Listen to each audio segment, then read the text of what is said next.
白木哥也去米国了。苏无忌的语调一下子提高了不少。他不抓紧回国去米国干什么？怎么着？小白难道还一直想着要把回苏家吃饭的机会先让给婉欣吗？洛伊把苏无忌的表情尽收眼底，得意一笑。怎么样，是不是拒绝不了去米国了？苏无忌其实对米国一直有点阴影，但他此刻实在是找不到拒绝的理由了。短暂地沉思了几秒钟，他说道：我对武田羽衣的保护时间还有将近2天。虽然白木哥和穆千羽都有自己的事情要办，但是苏无忌还是本能地想要介入。他一直很好奇，这俩妹子是不是合起伙来在搞什么呢？洛伊准确地说道：等你落地米国，追杀时间就只剩30小时了，几乎等于彻底结束。他话语里的潜台词很明显，无面者在米国翻不出什么浪花来。苏无忌看了他一眼，说道：这次的事情谢谢你啊。洛伊哼了一声：那就把1万美金给我转回来。苏无忌：那可不行。洛伊的语气里很不爽。我帮了你那么多忙，看你小家子气的样子，哼。苏无忌看了看他，拿出手机点了几下，随后说道：你这次不让我去南美，是不是禁锢黑渊在巴西又布置了伏击我的火力了？并非如此。洛伊摇了摇头：好心变成驴肝肺，我懒得告诉你。然而这时候他的手机响了几声，点开一看，竟是到账提醒。洛伊顶着乘务长的那张面具，立刻眉开眼笑：挺大方啊，一口气给我转了5万美金。苏无忌很认真地说道：因为你刚刚的那个消息确实值这么多钱。他并没有多少肉痛的心情。如果自己此次去米国能够顺手帮上穆千羽和白木哥一把，那可就比5万美精致太多了。更何况洛伊帮苏无忌在黑暗论坛上的造势，其实更多的还是正面的作用。那几篇战报一经发出，所引起的声量简直巨大无比，以至于这位游侠神殿的暗影天王，虽然人不在黑暗之城，可却已经成为了这座城市里话题度最高的人，没有之一。甚至就连好几个新兴天神的讨论度也是完全没法跟苏无忌相提并论。毕竟这次能直接毁掉猩红神殿的秘密精锐训练基地，已经足够让那座充满了不安分家伙的城市沸腾了。洛伊说道：那好吧，看在钱的份上，那我就告诉你为什么不让你去南美。他脱了鞋，靠在床头，两腿交叠，摆了一个很放松的姿势。先给本小姐倒杯水，说的口渴了呢。他只能忍气吞声，接了杯水递给洛伊，还加了大半杯冰块。洛伊看了看那大半杯冰块，摇了摇头，似笑非笑。你想干嘛？试探我今天方不方便？苏无忌呵呵冷笑：你有什么好试探的？说不定摘了面具发现是个丑八怪呢。你混蛋！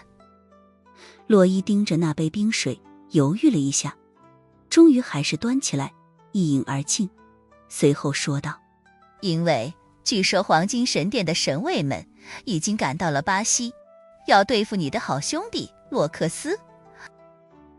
苏无忌看了看他，颇感意外地说道：你连我和洛克斯的关系都能猜出来？在他看来，自己与洛克斯的关系一直算是比较秘密的。在黑暗世界里，认识这位刺杀之王弟子的人本来就不多，而自己每次与他见面都是非常谨慎。没想到居然被洛伊把这一点给挖出来了。也不是我猜到的。洛伊难得谦虚了一次，是歌者在南美这一系列的事件之后分析出来的。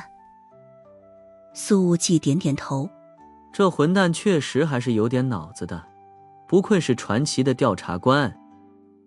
同时他在心里为自己的好兄弟没了默哀。这还没完全摆脱无面者的追杀呢，又要落到黄金神殿的虎口里了。我得联系一下洛克斯。苏无忌说道。他现在发自内心的觉得自己那5万美金真是给得太值了。就在他准备出门打电话的时候，洛伊又说道，我已经让人提前把那个乘务长送往米国了，等你落地他就自由了。行算你识相。苏无忌说着，又看了看对方那逼真到极点的面具。能不能给我看看你到底长得是什么样子？说话间，他掏出了变声器，还给了对方。洛伊伸手接住，贴在了衣领下方，于是立刻变回了之前那位乘务长的嗓音。他说道，以后有机会的话会让你见到的，当然也可能你以后就算见了也不知道是我。他这次用的变声器还挺神奇的，没有任何的电子声，反而非常的自然，听不出任何的伪装。等走出了后舱，武田雨衣戴着眼罩和耳塞，看似已经睡着了。苏无忌直接打开了驾驶舱的门，对2名飞行员说道，联系一下改道去米国，尽量挑一个不起眼的城市降落。是少爷。 2名飞行员立刻应声。苏无忌转而又进了卫生间，给洛克斯打了个电话。电话接通，从那边明显传来了引擎的轰鸣和呼呼的风声。嗨，兄弟，你这几天过得好吗？飞到哪里度假了？苏无忌笑眯眯地问道。喂，你跑到哪里去了？洛克斯明显正在大喘着粗气。整整5天，我被追得稀里哗啦，到现在还没上飞机。你的那位相好的现在怎么样？苏无忌问道。洛克斯气喘吁吁地喊道，他就在我的身边，经过了这几天的相处，我们的感情更深厚。这语气里多少能听出一点言不由衷的意思。苏无忌听着他的喘气声，笑道，怎么和姐姐天天待一起消耗这么大的吗？洛克斯快哭了。我都已经5天没睡觉了，无面者不眠不休地追杀我，安娜贝拉到了晚上还非要我现在连踩油门的力气都没有。说到后半句话的时候，他明显压低了声音，让苏无忌乐不可支。对了，还有一个重要消息要告诉你。苏无忌说道。等等，你先告诉我，到底是好消息还是坏消息？洛克西的心脏已经随之提起来了。苏无忌笑着说道，应该不是好消息，因为你就算熬过了无面者的7天追杀期，可能还得继续过上几天东躲西藏的生活。洛克斯的声音里真的带上了哭腔。为什么？黄金之神得知了你的消息，已经派神卫去南美找你了。苏无忌微笑着说道，现在是你为往日的风流债负责的时候了，祝你好运啊！洛克斯喊道。不行，你说过要帮我一起对抗黄金之神的，咱们还是不是兄弟？苏无忌说道。我这次来不及帮你了，要去米国英雄救美。洛克斯愤愤喊道。我也去米国把你拖下水。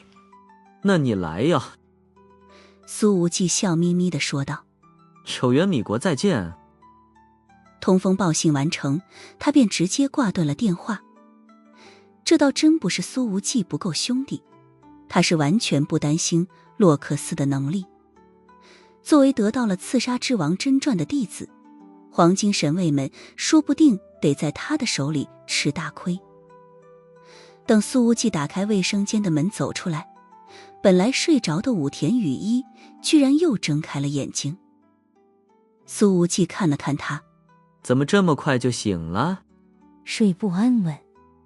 他摘下了眼罩，说道：要去北美了。苏无忌眯了眯眼睛，意味深长地问道：你听到了我和别人的讲话？武田雨衣摇了摇头：猜到的。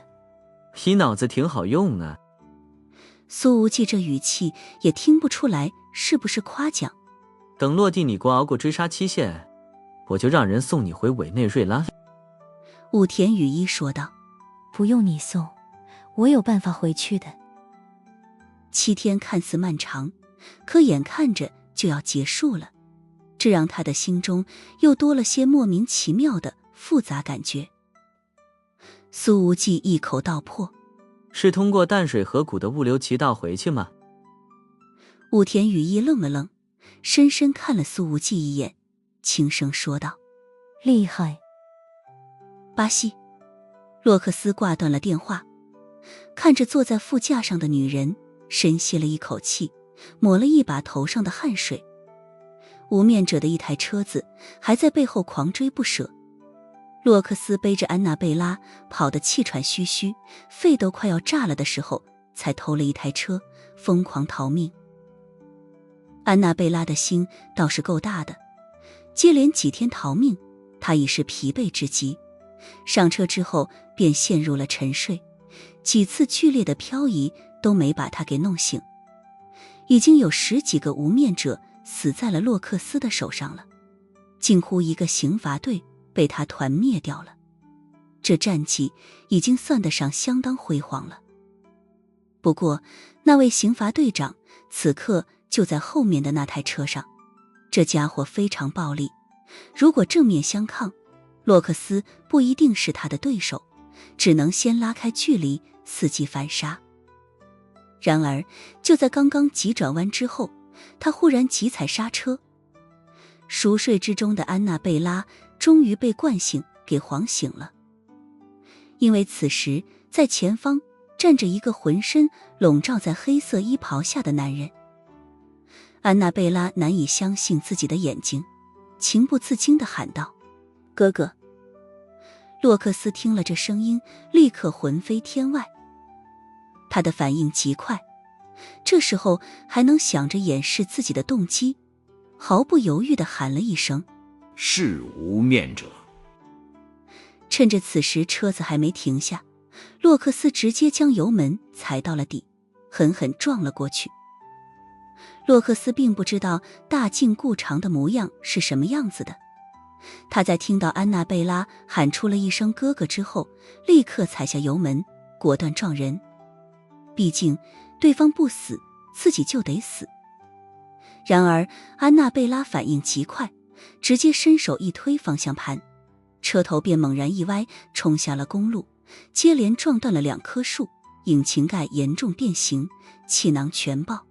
安娜贝拉，你在这里待着，我去杀了这个无面者队长。洛克斯杀气腾腾地说道，演技倒还是挺逼真的。这不是无面者。安娜贝拉立刻开门说道，这是我哥哥。还好他并未看穿洛克斯故意撞人的动机，甚至对此完全没有多想。洛克斯心念电转，也紧跟其后下了车，想要看看有没有什么机会动手。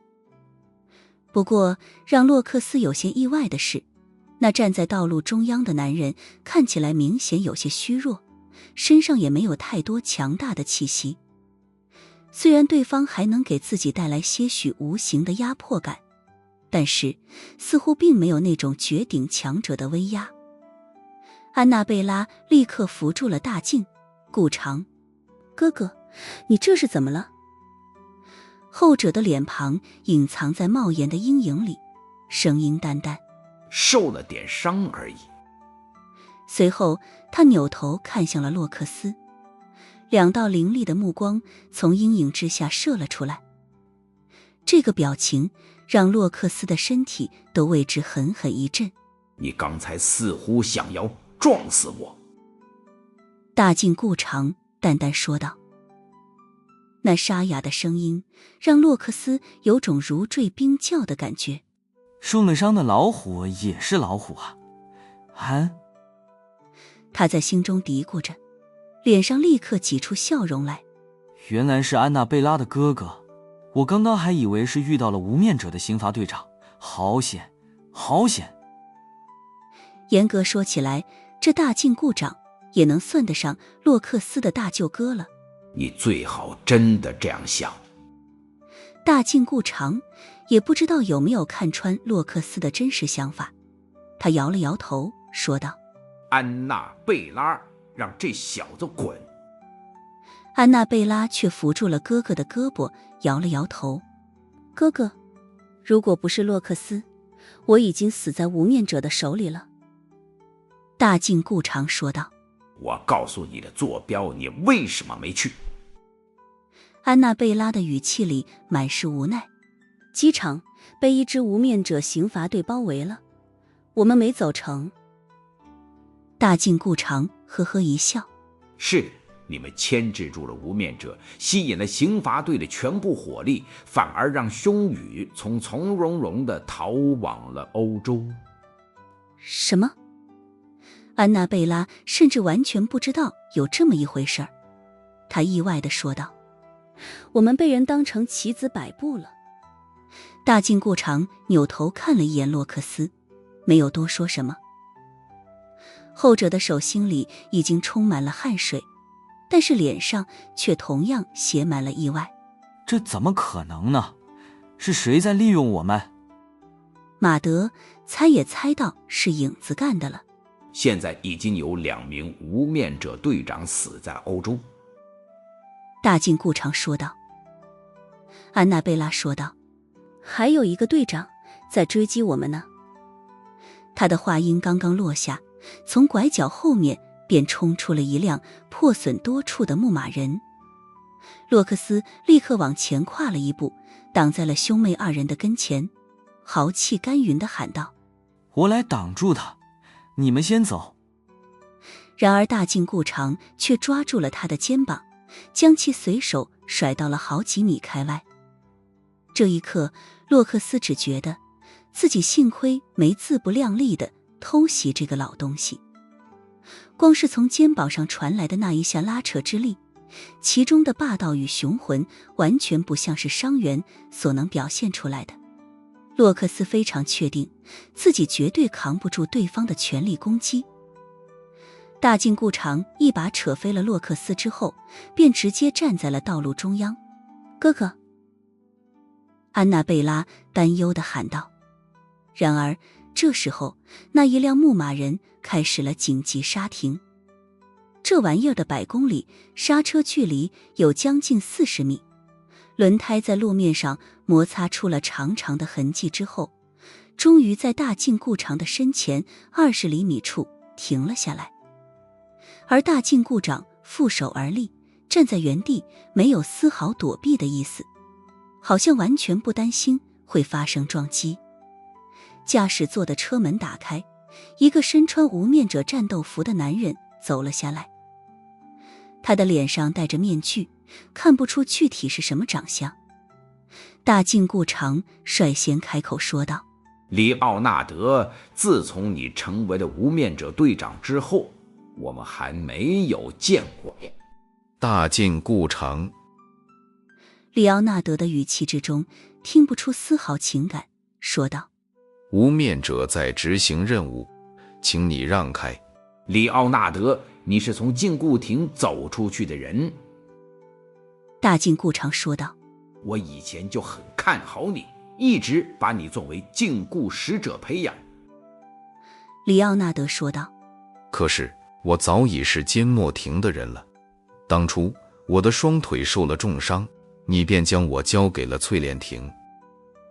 大禁锢长说道：我那是在想方设法的救你。已经过去数年，真相如何不重要了。这个里奥纳德完全没有配合大禁锢长怀旧的意思，淡淡说道：大禁锢长，请你让开，不然的话，缄默亭会有更高层级的无面者对你出手的。大禁锢长摇头笑了笑：你既然刚才愿意刹车，那么就代表你不会对付我。里奥纳德面具之后的眼睛里毫无表情，他说道：大禁锢长，你既然愿意说那么多，就证明你现在的伤势很重，已经出不了几次手了。大禁锢长摇了摇头，轻轻一叹：并非如此，我只是不想对你出手。里奥纳德抬手指了指安娜贝拉，他还没有撑过7天，我是刑罚队长，不能带头破坏规则。大禁锢长说道：禁锢亭受到了太阳神殿的攻击，7大禁锢使者现在只剩1个。如果你愿意回来，我让你成为第2禁锢使者。里奥纳德沉默了，而安娜贝拉则是明显有些感动。他本来以为哥哥会对自己的生死无动于衷，却没想到哥哥哪怕拖着受伤的身体，也要替他阻挡住无面者。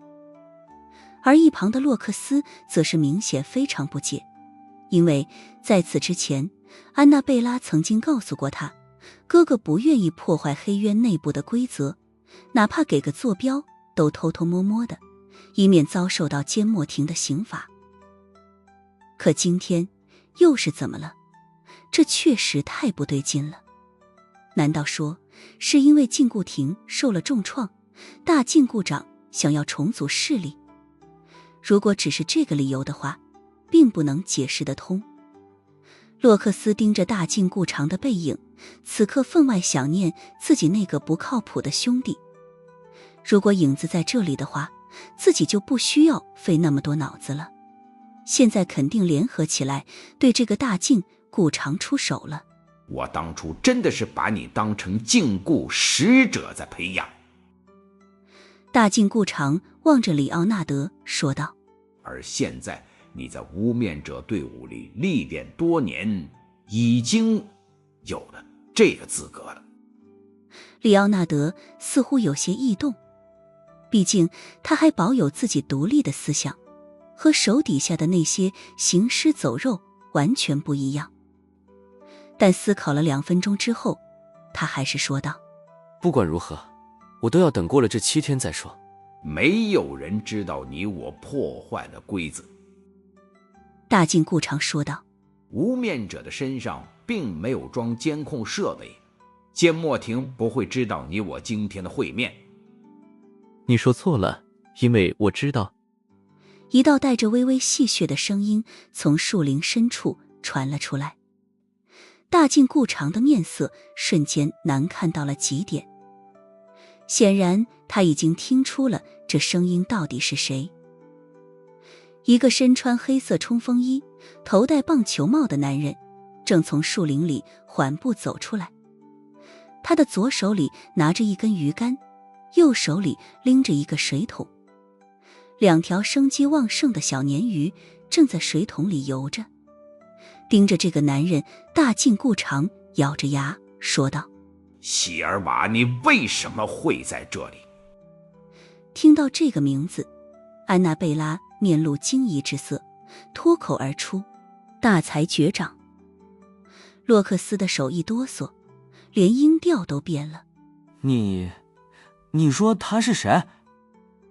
卧槽，自己今天怎么就撞到了黑渊高层的老窝里了？安娜贝拉握着洛克斯的手，郑重地重复了一遍：是大裁决长。谢尔瓦微微一笑，说道：我在闲暇之余经常会来这里钓鱼，没想到今天遇到了这么难得一见的风景。这个理由在场的没有一个人相信。大禁锢长冷冷说道：希尔瓦，你离开这里，当作我们今天从未见过面。希尔瓦说道：那怎么可以？你即便要重建禁锢亭，也不能违反黑渊的规则，更不能直接从缄默亭挖人。说着，他看向了那个无面者，说道：里奥纳德队长，我认为你应该比我更清楚黑渊的规则。里奥纳德点了点头，沉声说道：抱歉，大禁锢长，违背规则的代价我承受不起。大禁顾长浑身的气势已经开始升腾起来。席尔瓦中立派一定要这么与我作对吗？席尔瓦收起了笑容。大禁顾长，你一意孤行，会把整个黑渊拖进无尽的深渊里。也许是由于本来就受了不轻的伤，此刻气血波动，腥甜感觉上涌。大禁顾长抬起手来，抹去了从嘴边溢出的一丝鲜血。我们早就已经身处深渊了，不是吗？呵呵，我不是来与你讨论哲学的。大才绝长说着，扭头看了洛克斯一眼。你们怎么还傻愣着？跑啊！洛克斯这才反应过来，直接把安娜贝拉背起来，一路狂奔。而那无面者队长里奥纳德深深地看了一眼老上级，说道：大禁顾长，职责所在，抱歉。说罢，他足底力量爆发，朝着洛克斯离去的方向追去。席尔瓦，别以为我不会对你出手。大禁顾长周身的气势沉沉，仿佛连带着周遭的天气都变得阴沉了许多。说不定我以后会毁掉你的裁决庭。席尔瓦根本没接这句话，而是淡淡说道：牧者庭来人了，要见见你。什么？大禁顾长的瞳孔瞬间地震。就在洛克斯带着安娜贝拉躲避着无面者那不知疲倦的追击时，苏无忌带着另外2个姑娘已经飞进了佛罗里达州，在斯普鲁斯西航空小镇降落。苏无忌只是给了飞行员一个很宽泛的降落地点要求，然而他们却选择了一个无比完美的地点。这个斯普鲁斯西小镇里住满了大富豪，到处都是私人飞机，更是飞行爱好者的集聚社区。一架从欧洲飞来的湾流悄然落地，就像是一道小溪汇入了大湖，根本没有激起什么涟漪。在飞机停稳之前，苏无忌把正在伸懒腰的洛伊从后舱的床上揪了起来，不客气地问道：你终于睡醒了，现在告诉我白木哥和穆千羽的具体位置在哪里？洛伊揉了揉眼睛，眼妆花了一些，他打了个哈欠，才慢悠悠地说道：都已经降落米国了，难道不能主动问他们吗？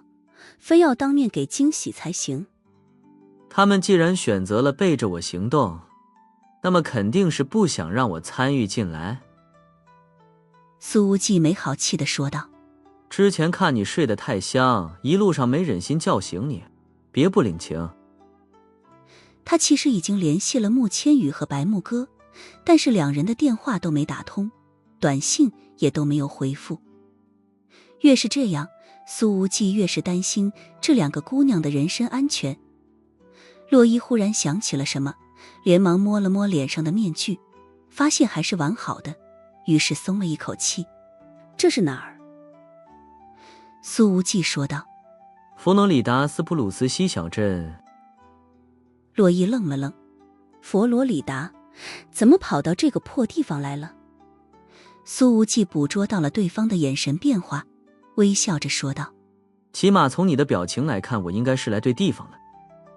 洛伊哼了一哼：我的演技这么差吗？武田雨衣已经起身，在客舱里默默地收拾随身的背包，并未到后面参与他们2人的讨论，安静的像是一道漂亮的影子。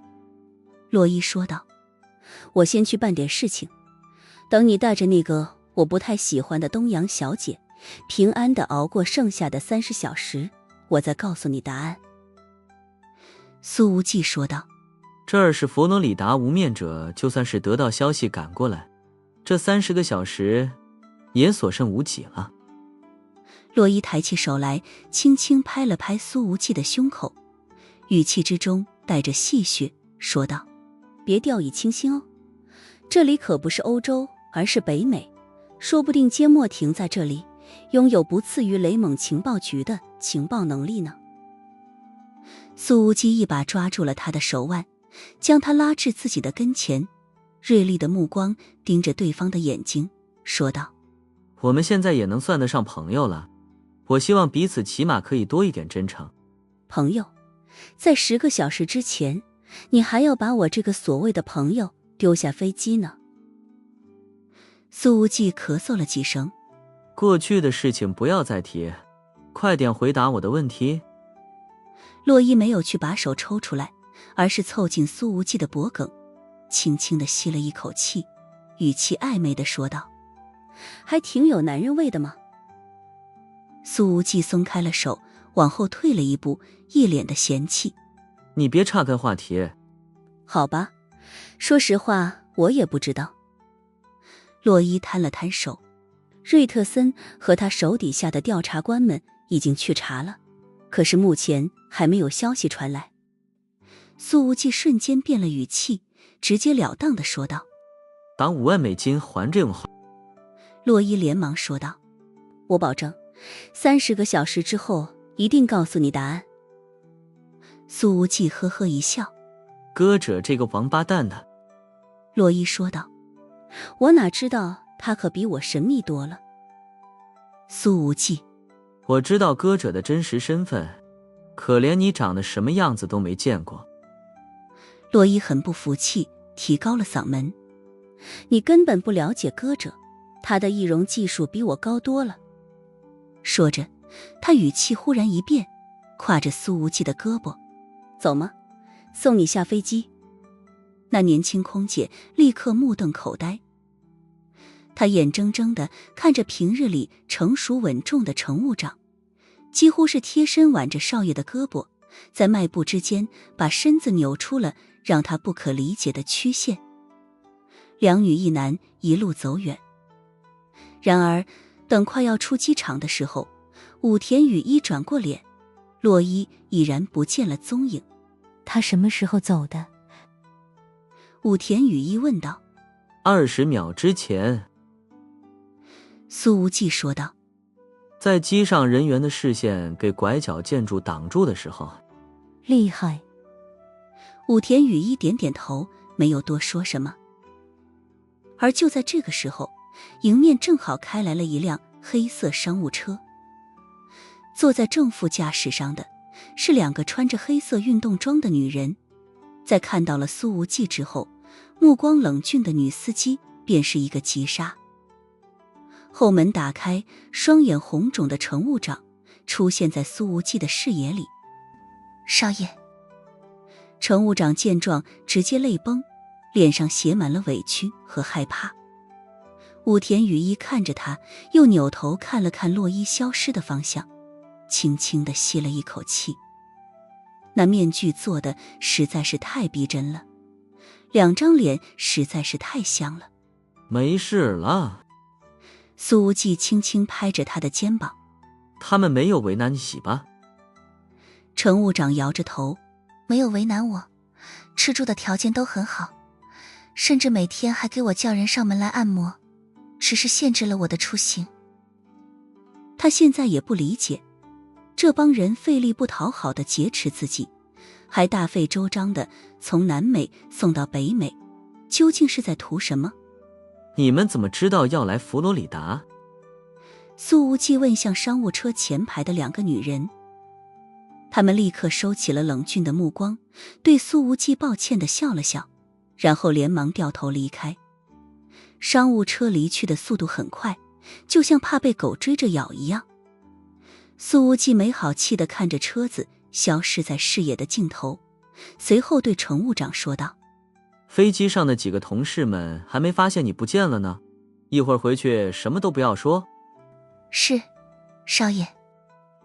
乘务长虽然满肚子的不解，但还是立刻吸了吸鼻子，正色说道：我会把这几天的事情给烂在肚子里。几分钟后，真正的乘务长终于回到了机舱里。之前被苏无忌堵在卫生间里验明正身的那个年轻空姐，看到了眼睛红红的乘务长，不禁好奇地问道：乘务长少爷，欺负你了吗？不然怎么能委屈成这个样子，眼角还挂着泪痕呢。没有啊，少爷那么好的人，怎么会欺负我？乘务长连忙否认。年轻空姐小声说道：可你和少爷在后舱待了10个小时，我都没好意思进去打扰你们。好，10个小时，其实我是……乘务长表情呆滞，刚想解释，又想到了苏无忌让他保密，于是连忙改口：少爷让我在后舱陪他聊天的。哦，好吧。聊了10个小时，鬼才信呢。年轻空姐暧昧地笑了笑，小声说道：姐姐，还是你勇敢，敢给少爷塞纸条，里面到底写了什么呀？什么？我还给少爷塞纸条了。此刻乘务长简直快崩溃了，他满脸涨得通红，偏偏一个字都不能多说。苏无忌在机场门口的车行里租了一辆凯雷德，带着武田雨衣驶入佛罗里达的阳光之下。武田雨衣坐在副驾上，整个人都蜷缩在了那件和这里的气候很不相称的羽绒服里，轻声问道：我们这是要去哪里？苏无忌随口说道：漫无目的游到美利坚。说话的时候，他的目光还时不时地扫过后视镜，心中的警惕显然半点不减。武田雨衣看了看窗外的风景，说道：挺好的。要是在这种情况下，无面者还能找到自己，那他们也太神奇了。自己对于缄默亭的能力也要重新评估了。你来米国的次数多吗？苏无忌问道。武田雨衣轻轻摇了摇头：不多，不到10次。那次数也不算少了。苏无忌说道。来治腿的。武田雨衣并不意外对方能猜出来，轻轻地嗯了一声。苏无忌把车子驶到了一处加油站，趁着给车子加油的时候，买了水和食物。我想去卫生间。武田雨衣说道。大还是小也？苏无忌很直接地问道。武田雨衣抿了抿嘴，似乎有点尴尬。说啊。苏无忌说道。我好判断时间。后面一个。武田雨衣扭头看向了一边。尿就尿呗，都是成年人，有什么不好意思说的？我跟你去。苏无忌不由分说，跟着武田雨衣到了女卫生间的门口，随后像个门神一样站在旁边。这加油站的人流量还不少，进出的几个女人都用异样的眼光看着他。苏无忌一脸无所谓，掏出了一根烟叼在嘴上，也没点燃。他看了看表，此时已经过去了半分钟，于是便喊了一声：武田雨衣啊！我在，你别喊。武田雨衣低声回应道：怎么这么久？苏无忌还冲着里面喊道。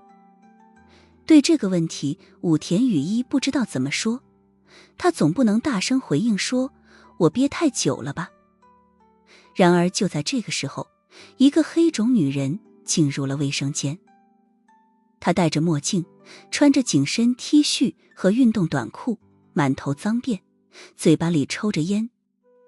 在进去之前，她并没有看苏无忌一眼。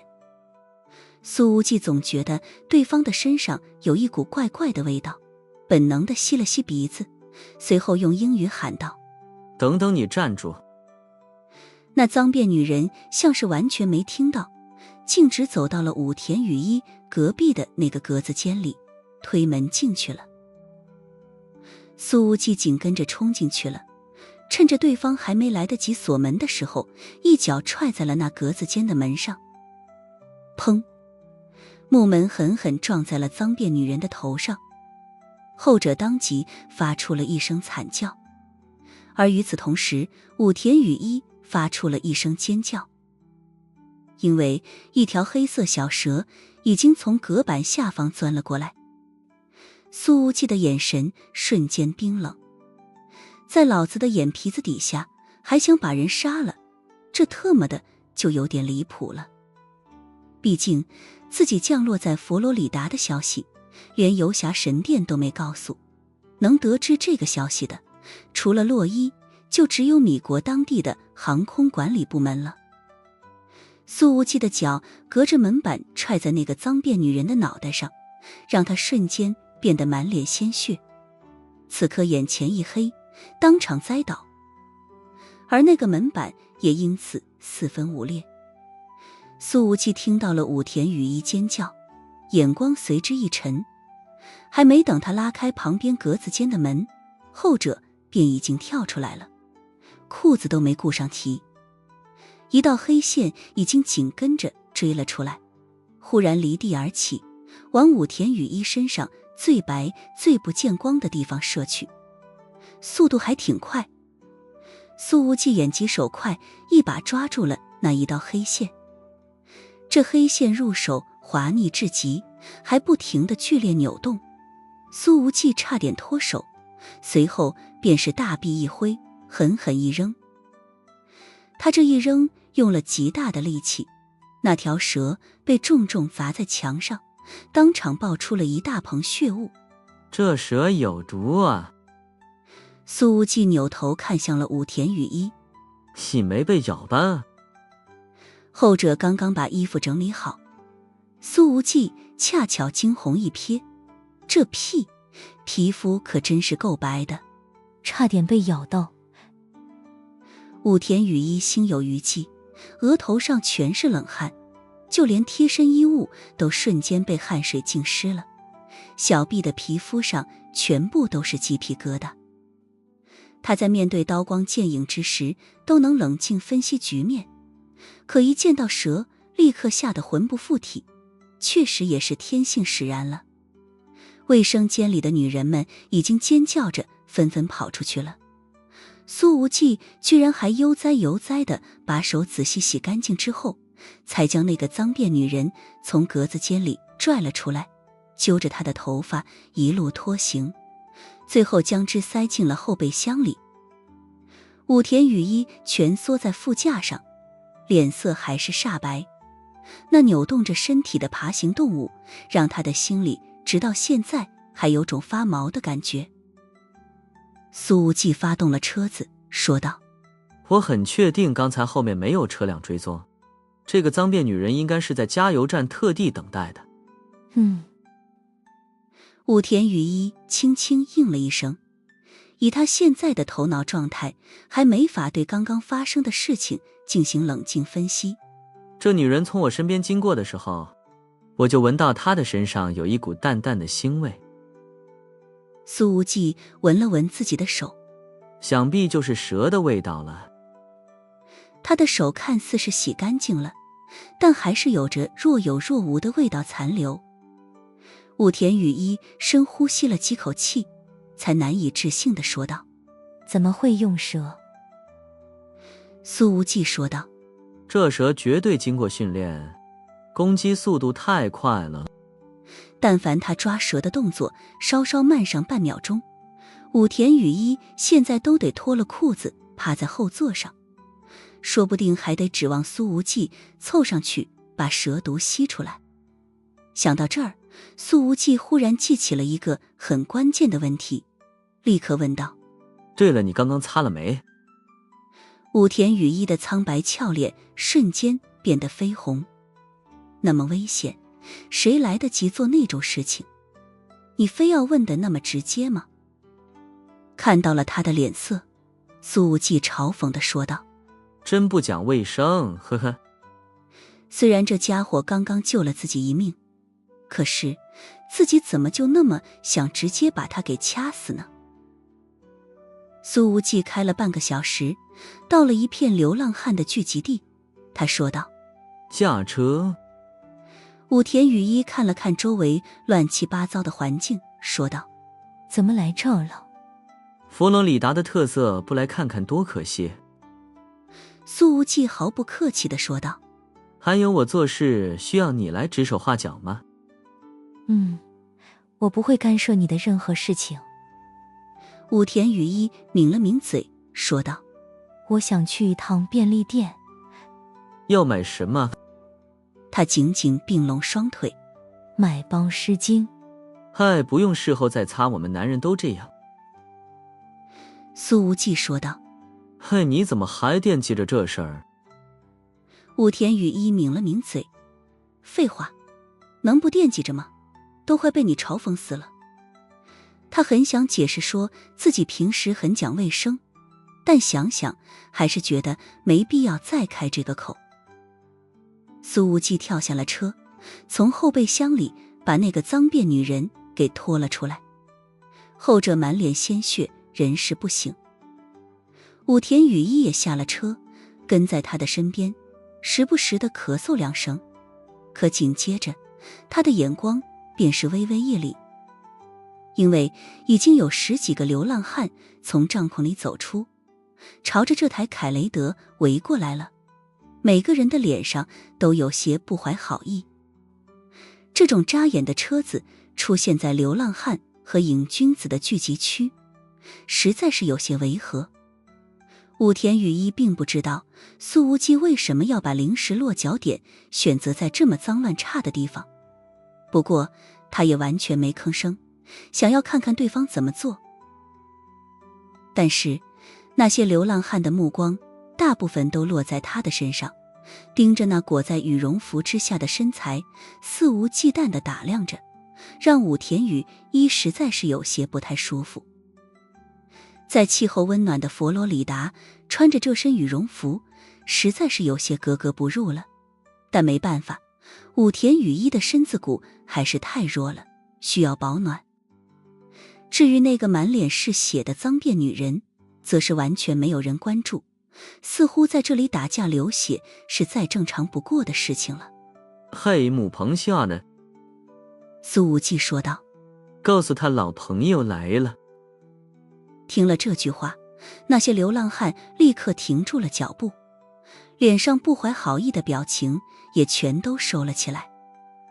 甚至武田雨衣居然还从他们的脸上看到了欢迎之意。真离谱，他心中嘀咕，怎么走到哪里都能有认识的人。武田雨衣已经猜到苏无忌这是带着自己直接闯进了米国的丐帮大本营了。一个中年流浪汉从一顶最大的帐篷里走了出来，他穿着一身用彩色破布缝起来的宽松西装，看起来就像是一只大公鸡，和喜欢穿成孔雀的苏无忌倒像是好哥俩。只不过此人的身上散发着难闻的异味，大概已经很多天没洗澡了，络腮胡子也显得脏兮兮的。哇哦，我的无忌，你来了。这男人走过来，直接张开了手臂，和苏无忌来了个重重的拥抱。苏无忌丝毫不在意对方那充满了复杂意味的衣服，跟对方拥抱了几秒钟，才说道：母彭萨，这短短几年没见，你又变臭了。母彭萨说道：我已经1个月没洗澡了，不像你天天流连在女人堆里，身上总是香喷喷的，哈哈，这次怎么又带来了一个漂亮妞？新女友？苏无忌：普通朋友。母彭萨笑道：那早晚是女朋友。武田雨衣微微摇了摇头：他叫武田雨衣，东洋人。苏无忌介绍了一句，随后指着母彭萨介绍道：飞翔的荷兰人母彭萨。母彭萨笑道：已经有很多年没有人叫过我这个外号了。你好。武田雨衣的声音平静，并没有多问这个外号的由来。苏无忌说道：你给我看看这是怎么回事。他揪着那黑人女性的满头脏辫，将她拖了过来。我刚落地没多久，他就试图攻击我的同伴，我并不认为我这么快就会暴露行踪。母彭萨说道：对啊，你到佛罗里达的消息我都不知道，别人怎么会知道？这句话所透露出来的信息量着实是有点大了。而姆彭萨说这话的时候，一副理所当然的样子，丝毫没有夸大的成分。苏无忌搂着他的肩膀，对武田羽衣说道：我再详细介绍一下，这位是佛罗里达的地下世界之王，雷蒙情报局在这里都不如他好使。姆彭萨难得的谦虚了起来，说道：嗨，什么地下之王，不过是一个被联邦调查局全国通缉的流浪汉而已。苏无忌继续说道：这个女人随身带着一条毒蛇，想要攻击我的同伴。蛇姐？姆彭萨想了想，才说道：我知道了，极有可能是迈阿密蝮蛇。你说的是蛇的品种？苏无忌问道。不是。姆彭萨说道。是一个拐卖组织的名字，大本营在迈阿密。苏无忌眯了眯眼睛。专门拐卖年轻女孩。他们的目标并不只是贩卖年轻女性，还有孩童拐卖、活人解剖、器官贩卖以及承接杀人业务。姆彭萨说道。他们一直很隐蔽。苏无忌说道。听起来有点像米国版的杜卡罗组织。我认为某种意义上来说，他们比杜卡罗还要难对付。姆彭萨的表情也认真了些。不至于吧？苏无忌说道。迈阿密属于佛罗里达，你可是号称佛罗里达地下之王，你也搞不定他们。我顶多算是流浪汉之王，跟他们完全不是一个级别的。姆彭萨也不知道是不是真谦虚，他继续说道：去年被曝光的那座天堂山，你们知道吗？苏无忌说道。谁不知道米国的大富豪和政客们都去那座山上寻欢作乐，没想到都被人录了像，留了把柄，搞出了轰动世界的丑闻。武田羽衣的眼神变得冷冽了些许，随后眸光低垂，低声说道：我父亲还有我的几个兄弟也都去过。苏无忌愣了一下，拍了拍他的肩膀，没多说什么，扭头看了看落在肩膀上的手。武田羽衣的眸光唯有复杂，轻轻说道：谢谢，不用安慰。姆彭萨耸了耸肩。哇哦，我很同情你，武田小姐。他随后摇了摇头。那座天堂山就是迈阿密蝮蛇搞出来的杰作，上面的所有女孩子都是他们提供的。苏无忌若有所思说道：那这个组织的势力确实不小。看似是一座寻欢作乐的小山丘，可是背后的关系错综复杂，波及实在太广。姆彭萨说道：据说今年有好几个东亚的女留学生落地米国之后就失踪了，极有可能和迈阿密蝮蛇有关，但米国警方直到现在也没查出什么结果来。苏无忌眯了眯眼睛，声音里带上了些许寒意。当然查不出来，黑和白掺在一起就都变成黑的了。武田羽衣看了看那倒在地上的脏辫女人，忽然开口说道：如果你们要捣毁这个组织，我愿意当诱饵。我愿意当诱饵。这声音很轻，却像是一颗石子投入平静的湖面。听到武田羽衣的这句话之后，苏无忌稍微有一点意外，他本能的侧目盯着对方的眼睛，深深地看了几眼。在他看来，以往那个领风组的大小姐绝对是个彻头彻尾的利己主义者，可这一次为了打垮这个迈阿密蝮蛇组织，居然愿意拖着虚弱的身体主动踏入险境，这就多少有点反常了。苏无忌此刻并不知道这背后还藏着什么缘由，但应该不是出于正义感。迎着苏无忌那充满了探究和怀疑的目光，武田羽衣眸光清敛说道：我是认真的。苏无忌呵呵冷笑，语气中带着毫不留情的尖锐与嘲讽。你想过后果吗？如果那些人迫不及待地对你用强，以你现在这种状态能反抗得了谁？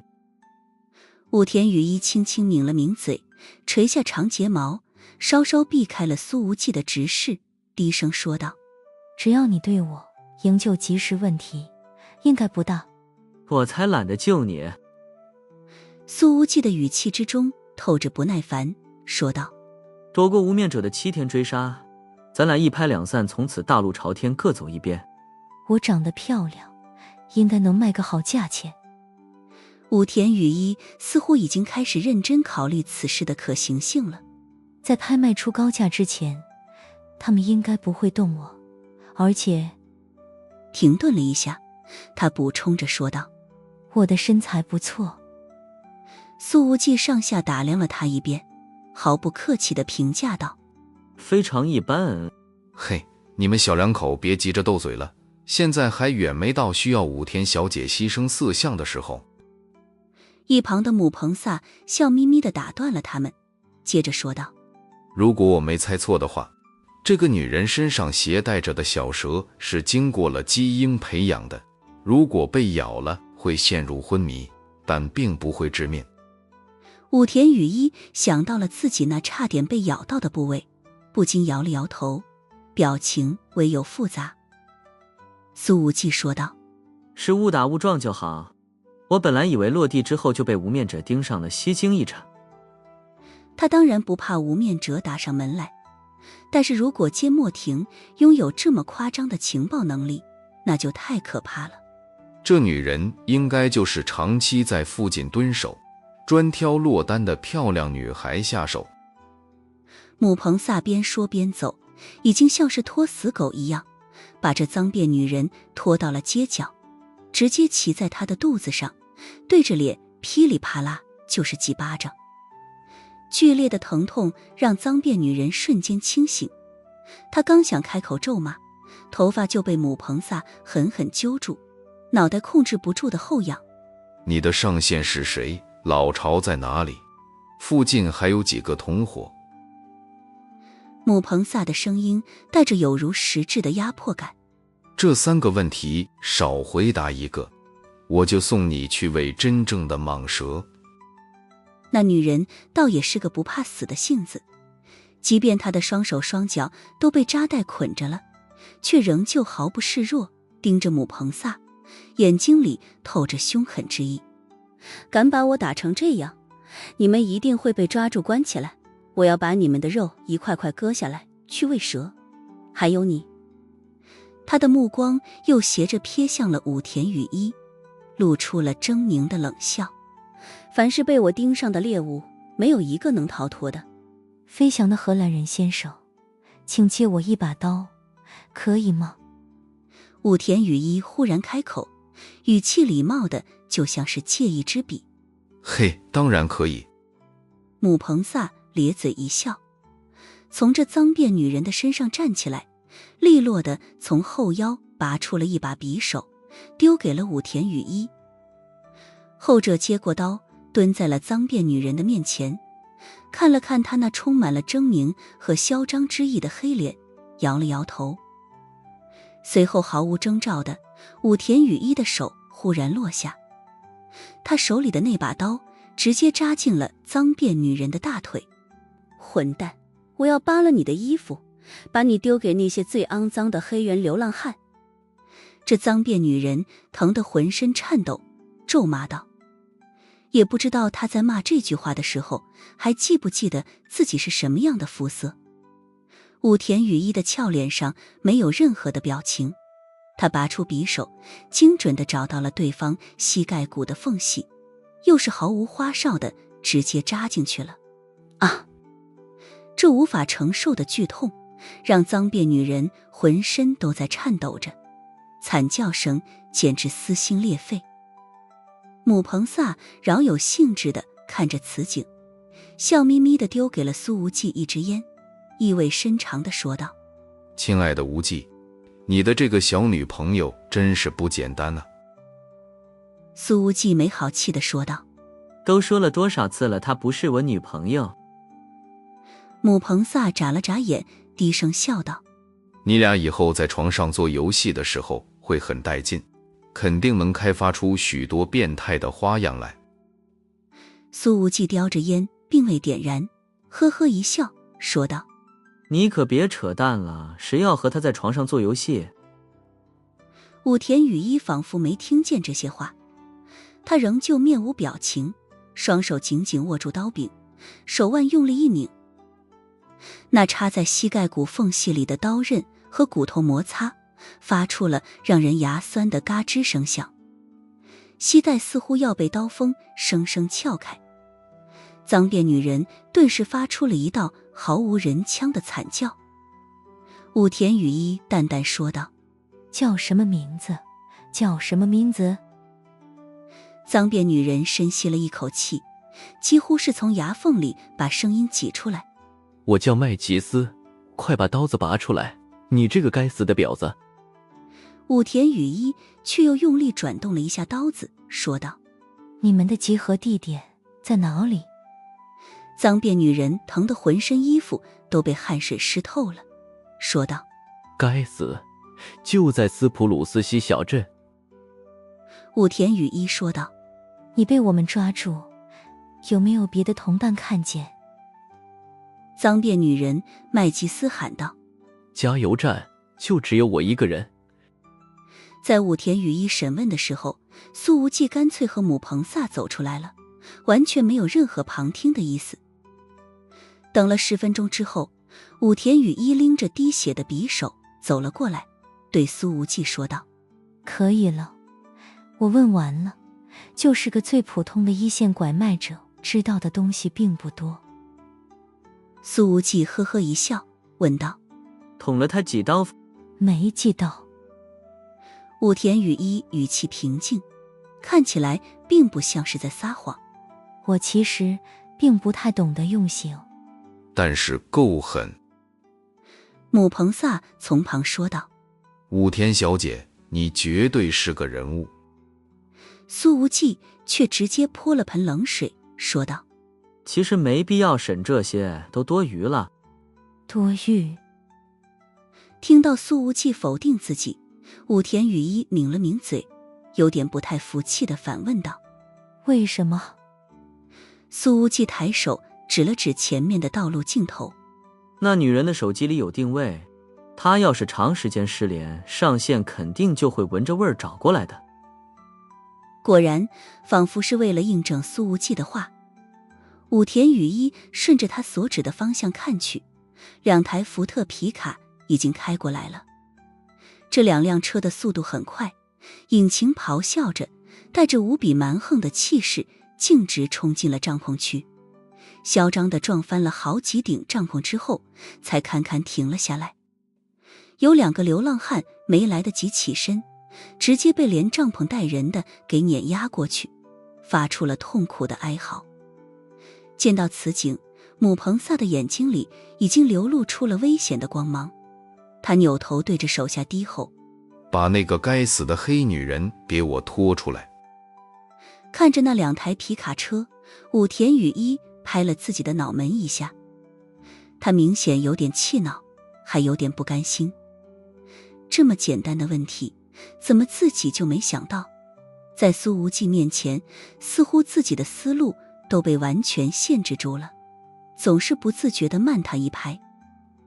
其实武田雨衣的审问行为没有任何的问题，这也是最常规的做法，只是苏无忌遇事儿喜欢偷个懒，这种偷懒的习惯让他经常独辟蹊径，不走寻常路。皮卡车门打开，从上面下来了6个穿着运动背心的男人，个头都不算高，但个个强壮，眼神凶悍，另外都是黑人。他们的穿着和武田雨衣身上的羽绒服看起来简直是身处2个季节。为首的是一个戴着金色鼻环的光头壮汉，他一眼就看到了被母彭萨手下拖出来的麦吉斯，看着同伴的大腿还在汩汩流血，这几个黑人的脸色瞬间阴沉如水，黑的都要看不清五官了。苏无忌看了看麦吉斯，发现武田雨衣居然往他的屁股后面扎了2刀，不禁说道：“这女人的报复心可真强啊！”你用蛇差点咬了我那儿，我就用刀还回去。